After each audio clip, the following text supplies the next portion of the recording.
Rivero looking to make noise. Sa pool. On the floor for this rookie. Phoenix by 6. Big sidestep finger roll mula kay Richie. Di sila makagawa ng paraan to break away. 3-ball para dito. The lead goes down to just 5 points. Serrano with a getaway. Nice pass from Jayan. Nahuli pagdating sa dulo. Arana with a rebound, put back, another rebound. Chance of Justin Arana dahil good things happen. Ito, nung bumalik siya, unti-unti nang... On the bench, binanggit na natin yung 22 si Arana. Si Perkins may 20 puntos na rin yan. out of that.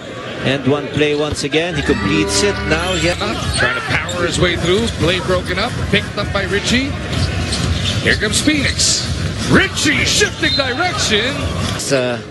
the leaping ability na talaga kay Richie yung mid-range. Naka-breakthrough na double digits ang abante ngayon ng Phoenix. Tatapyasa naman ang dalawang. Phoenix has 6 seconds to try and generate an attempt. Rivero to the right and to the side step again. Diba? May Euro step. Nung araw, side step. No. Yung Richie Rivero step, pwede na nang angkinin yun. Within reach, which still... This guys and Richie Rivero. From our vantage point, it looked good. Pero syempre, importante, may replay. You know, dun palang magbabuzzer eh. Pagpasok ng bola. So count, pero bibigyan pa siya ng bonus free throw. And this will push